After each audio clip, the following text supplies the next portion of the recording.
Suraj was a fisherman. He lived with his wife Lakshmi in a little village by the sea. Suraj would sail his boat into the sea every day to catch fish. He would come back with a small net full of fish, enough to earn him a little money. The couple was poor and did not have any children. While Suraj was a nice, kind man, Lakshmi always felt she knew best and loved telling Suraj what to do in a loud voice. For the sake of some peace and quiet, Suraj did exactly as his wife told him. One morning, Lakshmi strode up to where Suraj was sitting and eating his breakfast before leaving to catch fish and shouted, "There is no firewood in the house. How will I cook? You must get some wood from the market when you return home this evening." Suraj nodded quietly, picked up his hat and set off. He sat in his boat for a long time that day, his net trailing in the water but could not trap a single fish. At sunset, Suraj decided to give up and head home. Worried about the scolding he would get from his wife, Suraj slowly pulled his net from the water. To his surprise, it felt heavy. When he pulled it out of the water, he was astonished to see a tiny golden colored fish trapped in the net.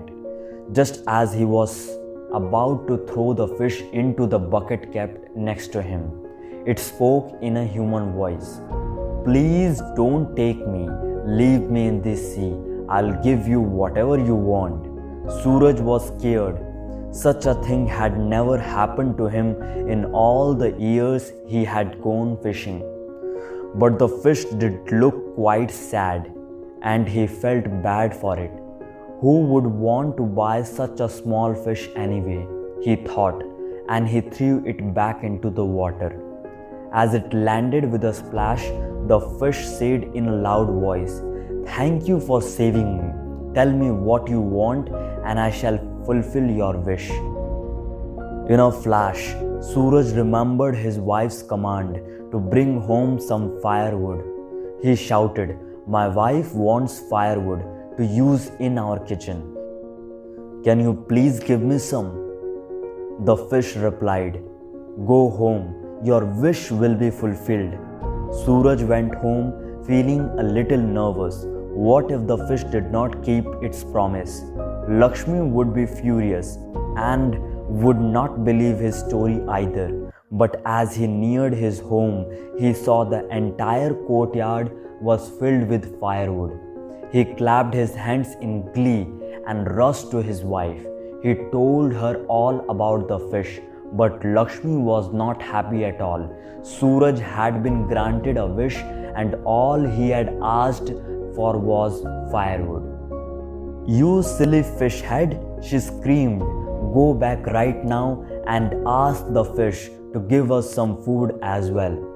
Do you think we can fill our stomachs with firewood?" Suraj trudged back to the seashore and called out to his little fish friend. There was a flash of light in the dark waters, and the fish came swimming up, right in front of him. Suraj joined his palms and said very politely, "Oh little golden fish, my wife is not satisfied with just firewood. She has told me to ask you for some food as well." The fish leaped, did a little twirl in the air, and said, "So be it." Then it was gone in the twinkling of an eye.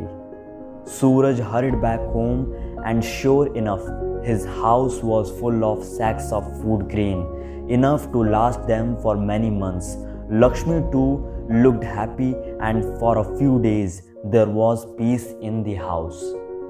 Then one day Lakshmi had to go visit her friend in the next village. As she took out her 2 good saris from the cupboard, she complained loudly, "What can we do with only grains? How can they make us look good? Just see this tattered old sari I am wearing.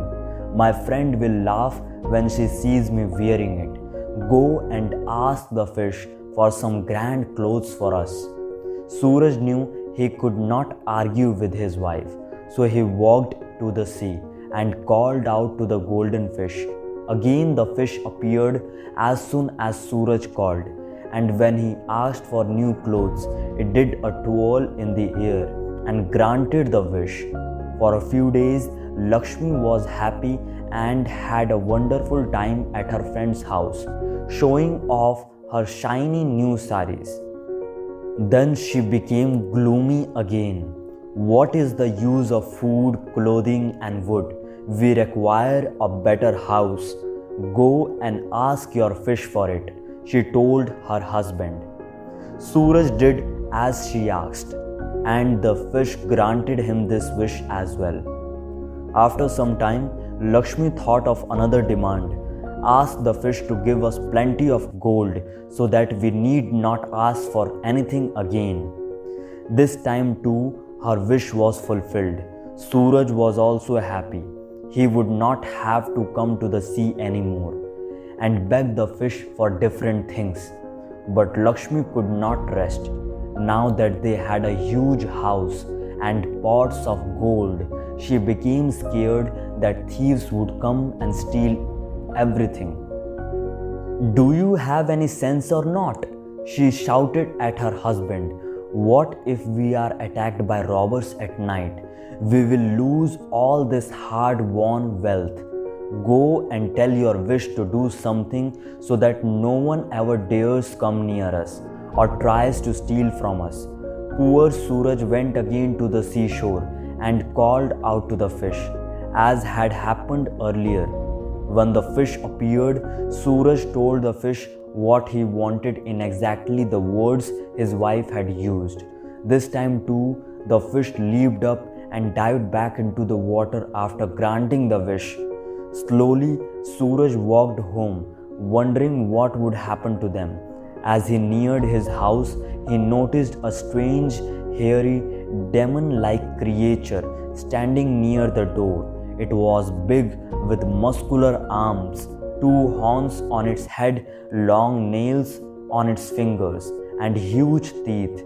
When it saw him, it came rushing up, and to his horror, Suraj realized Lakshmi had been transformed into a fearful demon.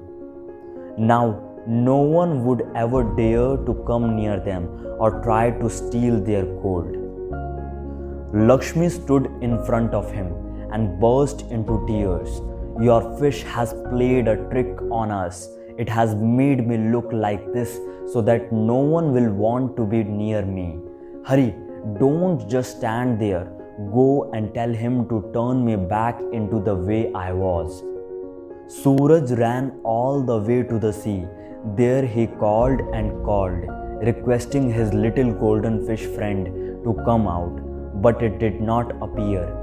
No one saw the fish or Suraj ever again, and greedy Lakshmi remained a demon till the day she died, a rich old woman but with no friends.